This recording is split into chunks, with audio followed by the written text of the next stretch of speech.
இது பார்த்தீங்கன்னா, சிம்ம ராசிக்கான நவம்பர் மாத பலன்கள். இதில வந்து நெறையவே கவனமா இருக்க வேண்டிய காலகட்டங்கள் நெறைய இருக்கு. பொறுப்புகள் கொஞ்சம் அதிகமா இருக்கு. மன வருத்தங்கள் கொஞ்சம் நெறையவே இருக்கும்.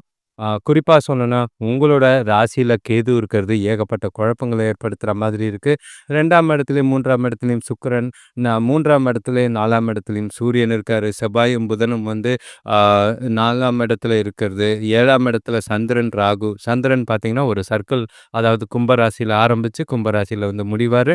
சனி பகவான் பார்த்தீங்கன்னா, 8ஆம் இடத்திலயும், 12ஆம் ராசியில 12ஆம் இடத்துல வந்து குருவும் இருக்கிறது, அதிசாராவா இருக்கிறது. ரொம்பவே குழப்பமான மனநிலைகளை ஏற்படுத்தக்கூடிய மாதமா தான் இருக்கு. இந்த மாசத்துல 6 கிரக பெயர்ச்சிகள் உங்களுக்கு சாதகமாவும், பாதகமாவும் சில பலன்களை ஏற்படுத்துற மாதிரி இருக்கு. குறிப்பா சொல்லணும்னா, சுக்கிரன் பார்த்தீங்கன்னா, நவம்பர் 2ஆம் தேதி ஆ அ கன்னி ராசியிலருந்து அ துலாம் ராசிக்கு மாறுறாரு. புதன் வந்து வக்கரகதியில நவம்பர் 10ஆம் தேதி அதே இடத்துல இருக்காரு. குரு பார்த்தீங்கன்னா, அதிசார குருவா இருந்துகிட்டு இருக்காரு. சூரியன் பார்த்தீங்கன்னா, நவம்பர் 17ஆம் தேதி துலாம் ராசியிலிருந்து விருச்சிக ராசிக்கு பயிற்சி ஆகுறாரு. சனி பகவான் நவம்பர் 28ஆம் தேதி வக்கரகதி நிவர்த்தி ஆகுது. சுக்கிரன் பார்த்தீங்கன்னா, திரும்ப வந்து விருச்சிக ராசிக்கு நவம்பர் 26ஆம் தேதி பயிற்சி ஆகுறாரு. இதில பலன்கள பொறுத்தளவுக்கு நான் அதாவது உங்களோட ஆற்றலும், நிதானமும் அதிகரிச்சாலும், தைரியமா இந்த மாசத்த கொண்டு போ வேண்டியது அவசியமா இருக்கும். எந்த ஒரு விஷயத்திலயும் நீங்க எடுக்கிற முடிவுகள அடுத்தவங்க மேல ஃபோர்ஸ் பண்ணாதீங்க. உங்களுக்கு பொறுத்தளவுக்கு ஏன்னா அது வந்து அடுத்தவங்களுக்கு ரொம்பவே பயனுள்ளதா இருக்கும். நீங்க செய்ற செயல்கள், காரியங்கள்ல பொறுமையா, நிதானமா செய்ய வேண்டியது அவசியமா இருக்கு. வீட்ல சின்ன சின்ன பிரச்சனைகள் இருக்கும். நெறைய வந்து தேவையில்லாத மன வருத்தங்கள் ஏற்படுற மாதிரி இருக்கு. உறவினர்கள் வருகையால செலவுகள் அதிகமா இருக்கிற மாதிரி இருக்கும். அத சமாளிக்க உங்ககிட்ட தன்னம்பிக்கையும், உறுதியும் அவசியமா தேவ. நீங்க அடுத்தவங்கள உற்சாகமா வச்சுக்கிறதுக்கு நீங்க என்னெல்லாம் செய்ய முடியுமோ செய்யுங்க. அது உங்களுக்கு நல்ல ஒரு பலன் தர விதமா தான் இருக்கும். மாச கடைசியில கொஞ்சம் ஒரு நல்ல ஒரு சாதகமான பலன்கள் தரா மாதிரி இருக்கு. அதாவது சூரியன் வந்து 4ஆம் இடத்துல இருக்கும்போது நல்ல ஒரு பலனும், சுக்கிரனும் சரி, புதனும் சரி நல்ல ஒரு விதமா தான் இருக்கும். சனி பகவானோட வக்ரகதி நிவர்த்தியும் நல்ல ஒரு ஆதாயம் தர விதமா இருக்கு. வேலை தொழில பொறுத்தளவுக்கு வேலையில நல்ல ஒரு திறமை வெளிப்படுத்தக்கூடிய விதமா தான் இருக்கும். உங்களோட பொறுப்புகள உணர்ந்து உங்களோட வேலைகள சிறப்பா செய்ய வேண்டியது அவசியம். உங்களோட வேலைகள திறமைகள வெளிக்காட்டி நல்ல ஒரு பலன் தர விதமா மாதத்த கொண்டு போனீங்கன்னா, பதவி உயர்வோ இல்லன்னா ஊதிய உயர்வுக்கான வாய்ப்பா அமையும். வியாபாரத்தில பொறுத்தளவுக்கு போட்டி சூழல் அதிகமாவே இருக்கும். அதெல்லாம் சமாளிக்க வேண்டிய கட்டாயம் இருக்கு. கவனமா உங்களோட முன்னிலைமையில வச்சுக்க சரியான திட்டமிடல் ரொம்பவே அவசியமா இருக்கு. கூட்டாளிகளோட உறவு மேம்படுத்த வேண்டியது அவசியம். புதிய வாய்ப்புகள் வரும். அத தவிர்க்காம அதாவது வாய்ப்புகள தவற விடாம பயன்படுத்திக்கிறது நல்லது.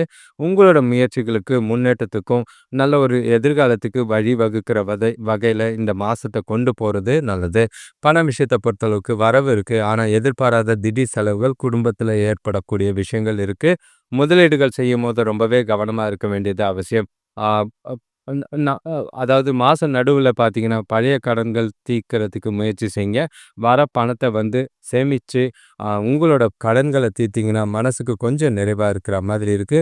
வாகனம், வீடு அந்த மாரி விஷயங்கள்ல கொஞ்சம் நன்மை கிடைக்கிற மாரி தான் இருக்கும். அது செலவுகள் அதாவது வீடு புனரமைப்பு மாதிரி செலவுகள் ஏற்பட வாய்ப்பு இருக்கு. இருந்தாலும் அது பிரச்சனை இருக்காது. ஆ மாச கடைசியில திரும்பியும் வருமானம் அதிகமாகறதுக்கு உண்டான வாய்ப்புகள் இருக்கு. உறவுகளுக்குள்ள பார்த்தீங்கன்னா, உறவுகள்ல முடிஞ்ச அளவுக்கு ஆரம்பத்தில இருந்த மனக்கசப்புகள்லாம் நீங்கி, புரிதல் அதிகரிக்கிற மாதிரி கொண்டு போறது நல்லது. தொடக்கூட கொஞ்சம் கொஞ்சம் கருத்து வேறுபாடுகள் இருந்தா தான் இருக்கும். அத நீங்க சமாதானப்படுத்தி கொண்டு போக வேண்டியது அவசியமா இருக்கும். உறவினர்கள் பார்த்தீங்கன்னா, வருகை பார்த்தீங்கன்னா, குடும்பத்தில செலவுகளும் ஏற்படுத்துற மாதிரி இருக்கும். சில பிரச்சனைகளும் ஏற்படுத்துற மாதிரி இருக்கும். நண்பர்கள் ஓரளவுக்கு உங்களுக்கு ஆதரவா இருக்கிற மாதிரி இருக்கு. நண்பர்கள் கூட கொஞ்சம் டைம் ஸ்பெண்ட் பண்ணுங்க. அது உங்களோட பிரச்சனைகளுக்கு ஒரு தீர்வு காண உதவியா இருக்கும். காதலிக்கிறவங்களுக்கு கொஞ்சம் புதிய நிலை உருவாகக்கூடிய வாய்ப்பு இருக்கு. அடுத்த கட்டத்துக்கு மூவ் ஆவறதுக்கான வாய்ப்பு நெறைய இருக்கு. அத கொண்டு போறது நல்லது. குடும்பத்துக்குள்ள பேசி சில விஷயங்கள நேர்படுத்துறது நல்லது. ஆரோக்கியத்த பொறுத்தளவுக்கு கொஞ்சம் பிரச்சனைகள் இருக்கத்தான் செய்யும். தூக்க குறைபாடு அதிகமா இருக்கு. தண்ணீர் குடிக்காம அதாவது குளிர்காலங்கிறனால தண்ணி அதிகமா குடிக்காம இருக்கிறீங்க. சாப்பாட்டு விஷயத்துல ஒழுங்கு தேவை. மன அழுத்தம் குறையறதுக்கு தியானம் செய்றது, அப்புறம் வந்து ஓய்வு எடுக்கிறதெல்லாம் ஆரோக்கியத்த சரியா வச்சுக்கிறதுக்கு ரொம்பவே உதவியா இருக்கும். புத்துணர்ச்சியோடையும் சரி, உற்சாகத்தோடையும் மாசத்த கொண்டு போங்க. எந்த ஒரு விஷயத்திலயும் கவலையோ, வருத்தமோ படாம, பொறுமையா, நிதானமா சூழ்நிலைகள கையாண்டீங்கன்னா, மாதம் உங்களுக்கு அமைதியா போகும்.